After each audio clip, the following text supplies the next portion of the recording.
It is time that we understand that not all impressions are equal. You can make a bad impression. Not all press is good press, regardless of what you're thinking right now.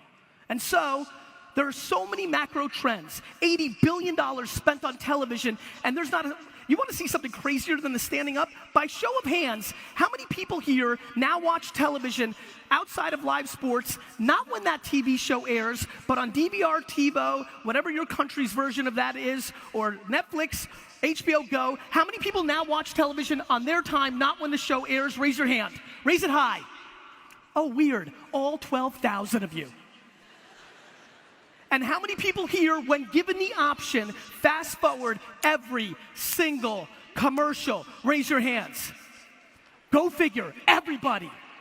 And even if those brands that are spending $80 billion to sell you some fucking soap get lucky because, I don't know, your remote control fell off your fucking bed, every person here, when that happens, grabs this and comments on what they just saw or checks their email. My friends, it is about attention. It is about attention. The way we have to storytell is predicated on attention. I'm sad that Twitter's not the #1 social network. I spent all, and some of you know this, I spent all of 2009 through 2012 spending 13 hours a day replying to every fucking person on Twitter.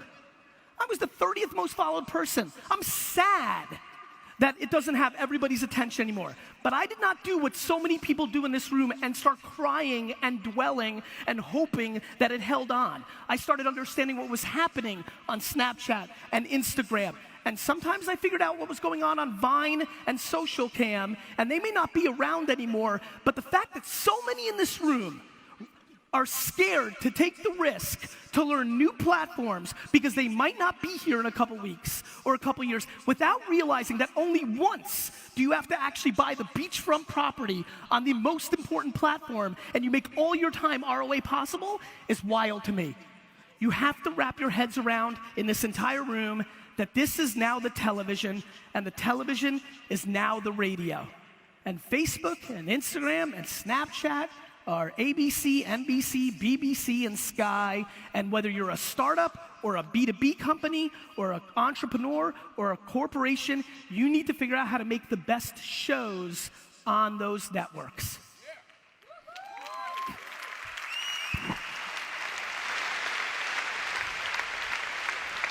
There was something I said in a video on my YouTube channel that really has just continued to strike, and so I want to share it. It's probably the most tangible thing that I can leave you with at this conference, and I want to give it to you. A lot of people hear that spiel that I just said. A lot of people realize that I've spent a lot of years advertising, creating content, and nothing trumps building a brand. There's a lot of digital marketers in here that understand quant conversion. They're mathematicians, and that's phenomenal. I love math. But marketing is not math. It's a mix of math and art. Used to be a whole lot more art. It's a lot more math. That makes me happy. I love when art and math have a kid, and it's the greatest thing, right? That's where we're in right now. That's why so many people struggle. Some of you are really artsy-fartsy and love them creative and want it all subjective about the color of the fucking teal shirt. And other of you love math so much, you can't look anybody in the goddamn fucking face. You think it's all math, and you don't give a shit about what's on the other end of it. You're both wrong. It's the combination of the two. The reason Facebook is such a big platform, and the reason Facebook, as we sit here outside of Russia and China, is the #1 platform for every single person here to sell shit, regardless of age and demo, B2B or B2C, is because it is the one platform that combines the two at a scale that we've never seen. But creative is the variable. If I came up here today, I've got the attention right now, but if this keynote sucks for you, I did not convert. And if it did, it did. And so creative, my friends, is the variable of success. What's important about that is people are crippled by the creation of content. You're sitting right now and thinking, but what am I gonna make? I'm not as handsome and charismatic as Gary. What am I gonna do? What am I gonna do? And so, there was something I said to a kid And there's so many of you that are so smart and get this. You realize making videos on Instagram and Facebook can change your business. You realize writing articles on Medium and LinkedIn can change your business. But you're stuck. You don't know what to say. And so I will tell you what it's funny, I'm building it up because I'm building it up for myself because I know in 2 or 3 years, like many other talks, I'll get emails from many of you saying this was the thing, and so I'm excited, so I'm building up the drama for myself. What I said to the kid was, and he was stuck, I said, look, the problem is everybody in this room is trying to create content. If you can make this slight shift in your head tonight, we've got a real shot, which is the following. I believe that all the upside over the next decade in storytelling in a mobile-first environment driven by video is predicated on documenting, not creating. If you understand that you could just talk about your meetings or picking up oranges from that bullshit app or whatever it may be, that documenting the journey, there are actually startups in this room who are totally fucked. They're not good enough. Their ideas straight shit. They will go out of business. However, if those two entrepreneurs, Karen and Rick, actually documented their daily journey of trying to buy the business or build the business, they would actually have other people eventually, if they're good enough, interesting enough, they would have other executives and entrepreneurs actually watch that journey and maybe lead to an acqui-hire for talent, maybe an acquisition, and if nothing else, more leverage for a job after the aftermath. We need to start documenting. We are all media companies. We have it right in our hand. We're shy. We're scared. We're worried about what other people are going to think. Fear is not an option if you've raised your hand for entrepreneurship. Fear is not an option. I prefer to lose.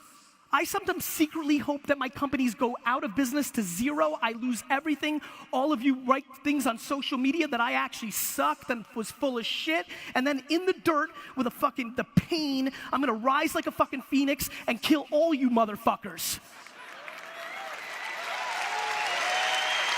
I mean it. Yeah. I mean it. If you do not have that or some version of that in your stomach, then find somebody to work for that does. Because we've lived through 7 to 8 unbelievable years of economic bliss. If you think this shit lasts forever, you're either super fucking young, clap it up for the youngsters one more time. They don't fucking know. They were like 7 the last time shit was bad. Or you forgot. You don't want to deal in reality. All my friends talking about all these changes and Brexit and presidential, you have to deal with the reality of the situation. Dwelling and pondering and crying doesn't do shit, and it especially doesn't do shit in this echo chamber. In this arena, there is no crying. You can cry, you're just gonna lose. And I have bad news about complaining and crying. Let me tell you something about complaining and crying that's really, really gonna hurt for all you complainers out there. Nobody gives a shit.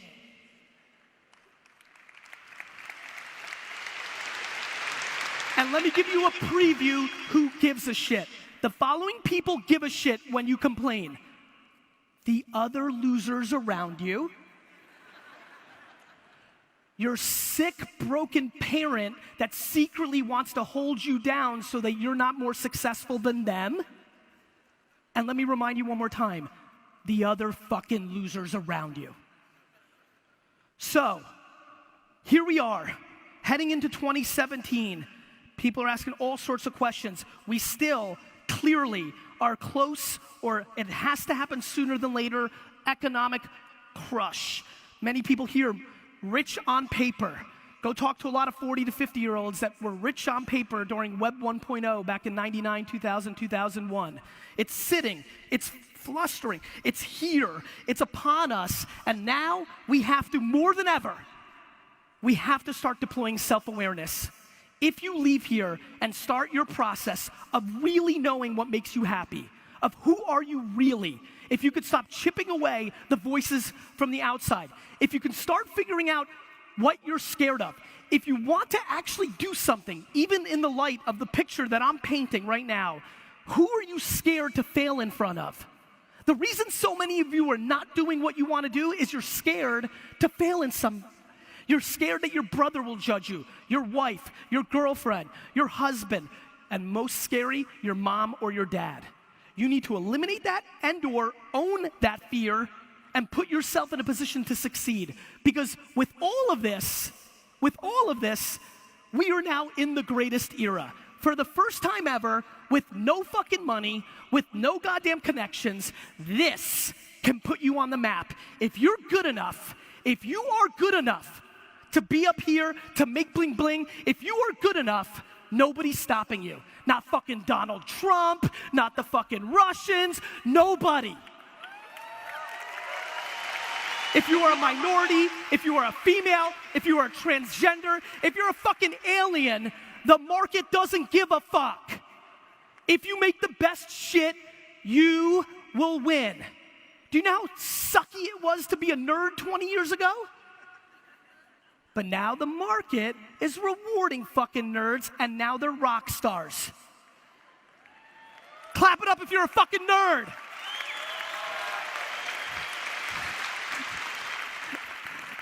The best part about that was some dude was clapping for it, and I said, clap it up if I'm a fucking nerd. He was like, that's awesome. I don't know. I'm so grateful. I was born in the Soviet Union. Both of my grandfathers spent 10 years in jail for being Jewish, right? Like, more people in America died last year because a coconut fell off a tree and hit him in the head than from terrorism. I'm just gonna say that one more time. Yeah, true. Funny thing about data, it doesn't fucking lie. More Americans died last year because a coconut fell from a tree, hit them on the head, they died, than terrorism.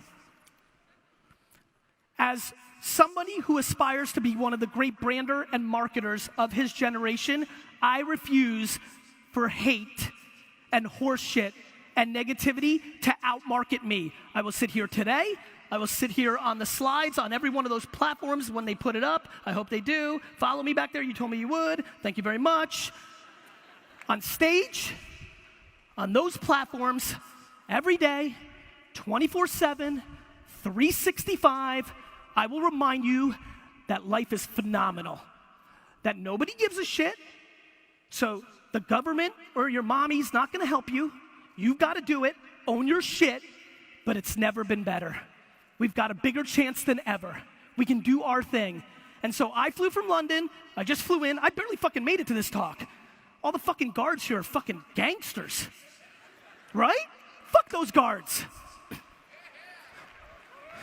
I barely made it here, and I don't know, I've got some other talk now for 45 minutes about marketing on another stage, and then I'm flying home. And the only reason I wanted to be here, the only reason I wanted to be in Lisbon for 4 hours today is because I knew there was a lot of you, I knew there was a lot of youngsters, and we are choosing what to listen to on social media now. So we're going into what we want to hear. And a lot of people need to hear one of two things today, which is, this is the greatest era to ever be alive and be an entrepreneur or executive if you want it. And stop complaining and dwelling, because nobody gives a fuck. Thank you.